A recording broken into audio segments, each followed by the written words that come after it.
It's tomorrow again. Please like, share, and subscribe to this channel if you have not already subscribed. Last video, I told you guys that I would do horoscopes or read horoscopes for children. Well, I began to get some very strong psychic vibrations about something else. So I'm going to put that video off a bit, and I wanted to talk to you guys about three major predictions that I'm feeling. One is I feel like there's something going on at sea. Something is not sitting well with me.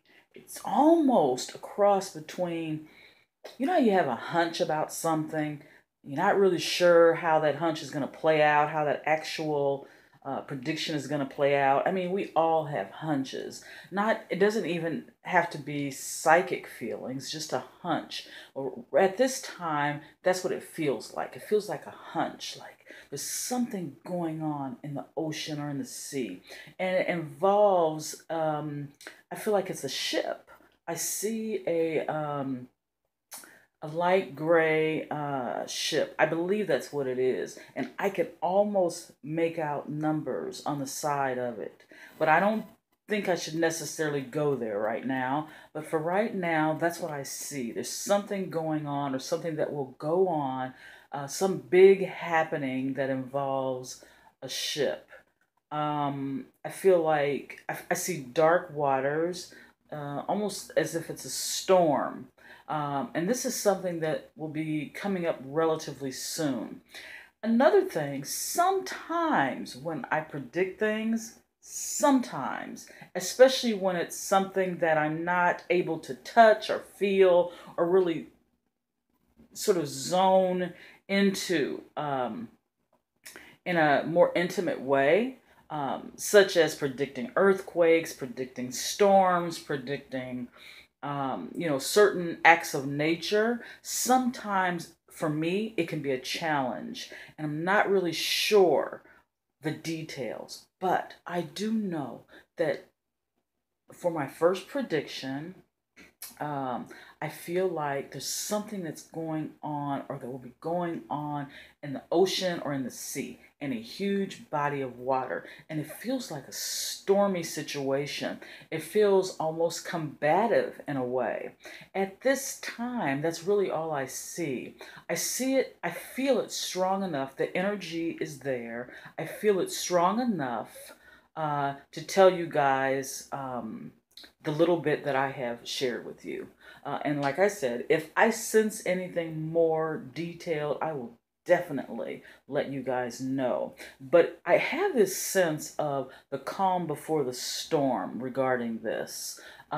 So, don't take, let's just say it this way, take it with a grain of salt at this time, because I'm not sure exactly what it is. I just feel that calm before the storm involving a ship and the ocean or sea.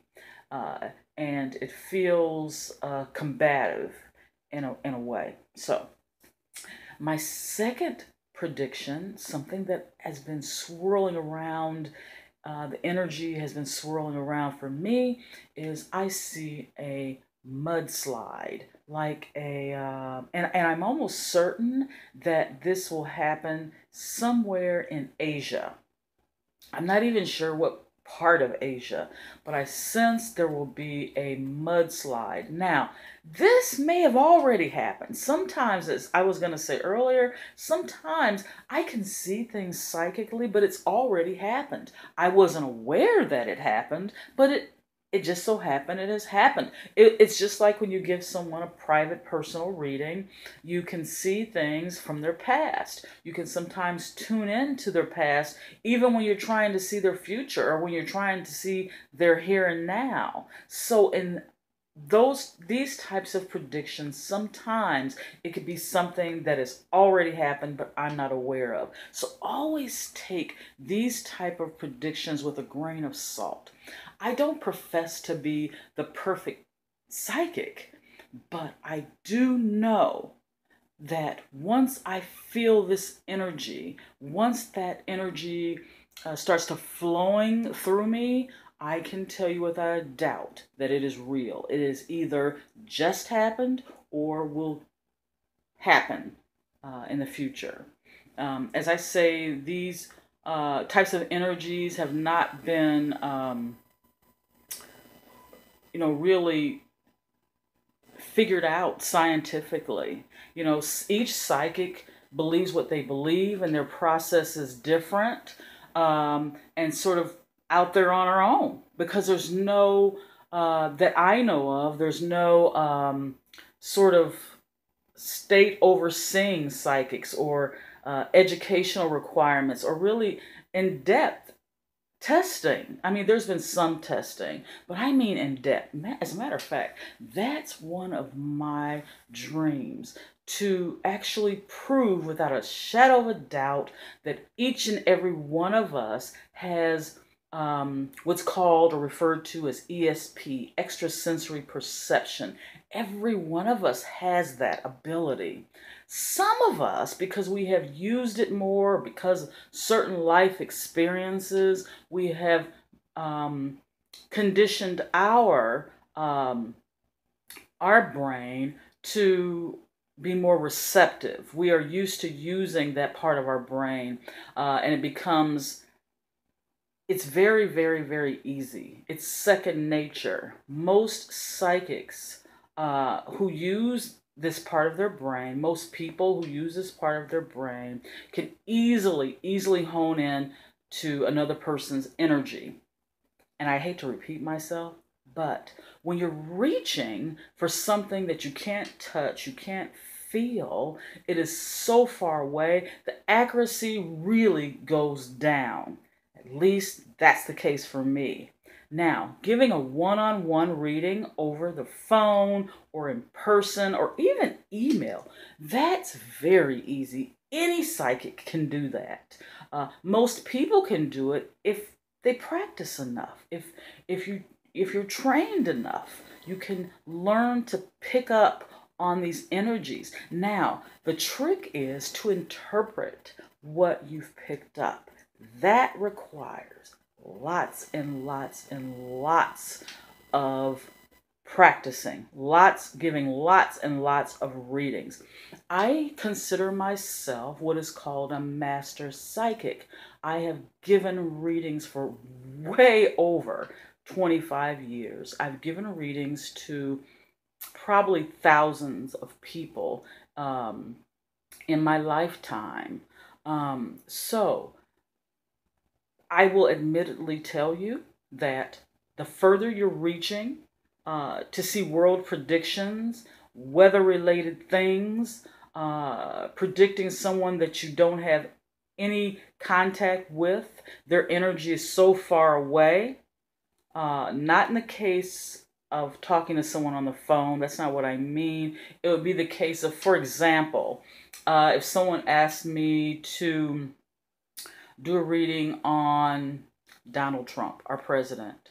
Well, Donald Trump is where he's at. I'm where I'm at. I'm not talking to him over the phone one-on-one. I'm not engaged with his energy like that. Well, I can still predict things about Donald Trump or for Donald Trump, but it's more difficult because I don't have that, at least for me, I don't have that one-on-one interaction with that person. So the accuracy goes down. It's not as high. Whereas if I'm talking to Donald Trump on the telephone, or if he's sitting next to me, then we're sharing that energy, and it is very, very, very, very easy to connect. So my next prediction, after saying all that, trying to school you guys, my next prediction is, I feel, now, wait, I've told you guys about the ship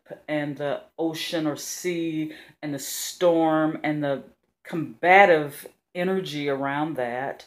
I've told you guys, or I began to tell you guys, about a really bad mudslide. I see the earth kind of having cracks in it. It makes me feel like it could be a major, major earthquake in Asia, and it will affect some sort of monument, some sort of statue or monument. It will affect that. It will loosen uh, it will loosen that monument, and people will have a lot of concern over that. I don't necessarily feel that the monument will be destroyed. It might be, but I don't necessarily feel that. I do feel that it will, the structure will be affected from this mudslide, this earthquake. And I wish I could be more specific as to where this will occur, but I do know that there will be a monument in the city where this happens. My third prediction, I I have a feeling, a strong, strong feeling, and this is probably more motherwit. I have a feeling that there's something going on. I won't even, you know what? You have to excuse me, but I won't even say the person's name. But there's something going on with this really, really, really famous actor. He is about my age. He is white, American. He's been in many, many, many movies. There's something going on with his health, and we'll be hearing about this in the next couple of months. I don't want to say his name. I just don't want to put that out there right now. But he is a big actor. I think he just recently was divorced. I'll say that. And there's been speculation about him having some issues with his health, some health-related issues. And I think we're going to hear about that in the next couple of months. And this is June, so by August, September, I think we're going to hear about that. So that's all that I wanted to share with you guys for now. And I'm wishing you guys the best of the best. Try to love one another. Try to be happy, even when you don't feel like being happy. Try to smile. You know, sometimes it can feel like a job just trying to be happy, but it's worth it in the end, because when you smile, the whole world smiles at you. Try this experiment. You get up in the morning and you leave the house, tell yourself you're going to have a great day.